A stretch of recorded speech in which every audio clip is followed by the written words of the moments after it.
Assalamualaikum warahmatullahi wabarakatuh. Hello everyone. Kali ini saya akan membahas video mengenai konflik sosial. Di mana kali ini saya akan membahas konflik yang terjadi antar taksi online dengan taksi konvensional. Oke. Sebenarnya apa sih yang terjadi antara taksi online dengan taksi konvensional? Nah, kita bahas konflik. Konflik itu terjadi karena adanya kepentingan-kepentingan dari masing-masing aktor atau masing-masing kelompok atau individu untuk memperebutkan sumber daya. Di sini kepentingan yang dimiliki oleh taksi konvensional dengan taksi online, yaitu di mana taksi konvensional menginginkan bahwa taksi online tidak boleh mengambil penumpang di lokasi pangkalan taksi konvensional karena hal itu akan mengurangi jumlah penghasilan dari taksi konvensional. Sedangkan taksi online, dia mengambil penumpang sesuai aplikasi, entah itu di lokasi pangkalan taksi konvensional maupun tidak. Dan taksi online menginginkan juga penghasilan yang sebanyak-banyaknya, seperti itu. Kemudian dari konflik, kembali lagi ke konflik, bahwa konflik dapat terjadi karena ada kepentingan masing-masing aktor yang perebutkan sumber daya. Nah, kemudian sumber daya yang diperebutkan oleh masing-masing dari taksi online dan taksi konvensional yaitu sumber daya berupa materi yang berupa uang, di mana uang tersebut menjadi penghasilan untuk masing-masing taksi online dan taksi konvensional. Jadi, kenapa sumber daya ini diperebutkan? Sudah barang tentu kalau sumber daya ini merupakan hal yang langka. Jadi diperebutkan oleh keduanya, yaitu antara taksi online dengan taksi konvensional yang berupa penghasilan seperti itu. Nah, kemudian dari kasus ini akan dianalisis menggunakan pemikiran Lewis Coser, di mana menurut Lewis Coser, masyarakat itu tidak selalu dalam keadaan yang baik-baik saja, dan masyarakat itu tidak selalu dalam keadaan yang harmonis atau keadaan yang tentram. Karena masyarakat juga punya persoalan yang dapat menciptakan konflik. Jadi konflik itu juga dapat terjadi di dalam sistem sosial, dalam hal ini masyarakat. Karena hal itu, Lewis Coser menawarkan sebuah pemikiran tentang cara atau prinsip-prinsip untuk mengelola konflik.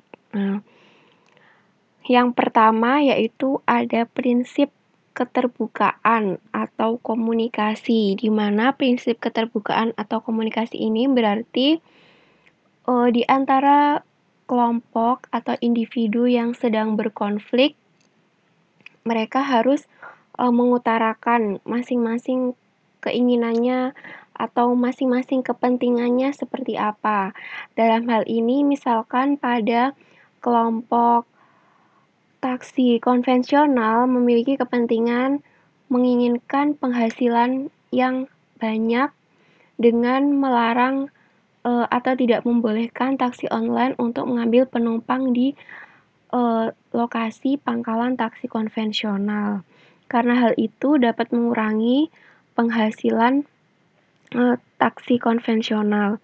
Sedangkan untuk taksi online, dia juga memiliki kepentingan bahwa mereka juga menginginkan penghasilannya sebanyak-banyaknya dengan mengambil penumpang sesuai aplikasinya, entah itu titik lokasinya di pangkalan taksi konvensional atau tidak.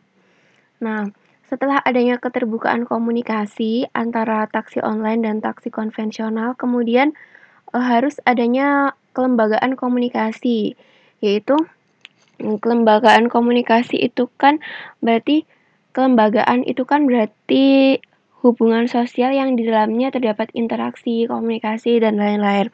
Nah, yang dimaksud melembagakan komunikasi itu adanya jadwal yang sudah diatur untuk membicarakan kepentingan-kepentingan yang ada pada masing-masing pihak yang berkonflik, yaitu antara pihak taksi online dengan pihak taksi konvensional, seperti itu. Yang ketiga yaitu adanya pemecahan masalah secara bersama-sama. Jadi masalah dari kasus ini dapat diselesaikan secara bersama-sama oleh pihak yang berkonflik, yaitu pihak taksi online dengan pihak taksi konvensional.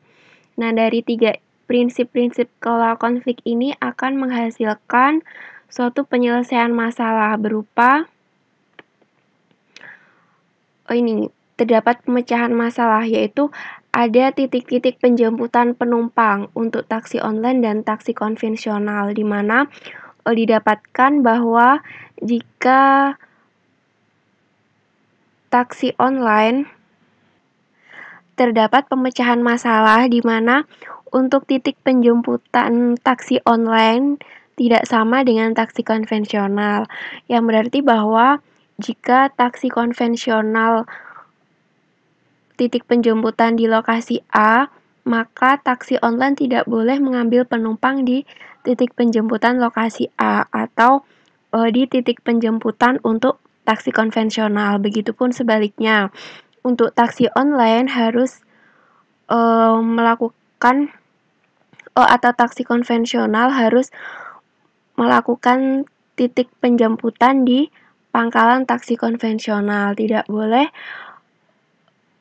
ke titik penjemputan taksi online. Nah, seperti itu pemecahan masalah yang didapatkan dari kasus taksi online dengan taksi konvensional setelah melalui prinsip-prinsip konflik tadi, seperti adanya keterbukaan relasi atau keterbukaan komunikasi antara pihak-pihak yang berkonflik, yaitu antar taksi online dengan taksi konvensional.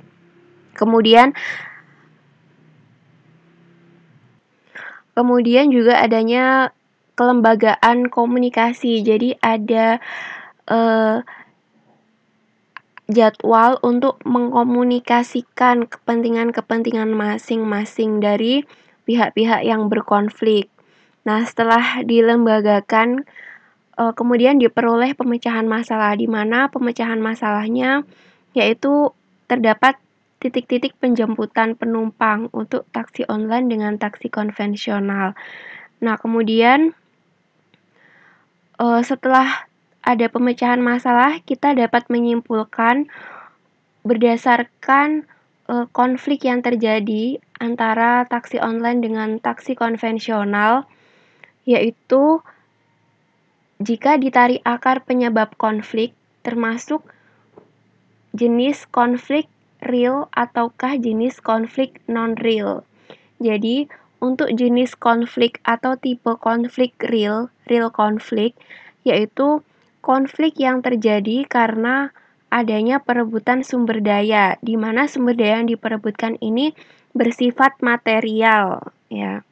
Kemudian, kalau tipe non-real konflik atau konflik yang non-real, itu konflik yang terjadi karena sumber daya yang diperebutkan bukan sumber daya yang bersifat material. Misalkan sumber daya yang bersifat non-material itu seperti harga diri atau identitas atau seperti ideologi, seperti itu. Nah, berdasarkan jenis konflik dari kasus taksi online dengan taksi konvensional, disimpulkan jenis konflik yaitu konflik real, di mana konflik itu terjadi karena adanya perebutan sumber daya yang bersifat material. Maksudnya sumber daya yang bersifat material yaitu sumber daya yang diperebutkan itu bersifat bentuknya uang atau bentuknya penghasilan. Jadi penghasilan itu yang mereka rebutkan, yang sifatnya material seperti itu. Jadi dapat disimpulkan untuk konflik yang terjadi antara taksi online dengan taksi konvensional termasuk tipe atau jenis konflik yang real konflik yang terjadi karena sumber daya yang diperebutkan itu bersifat material. Oke, terima kasih. Assalamualaikum warahmatullahi wabarakatuh.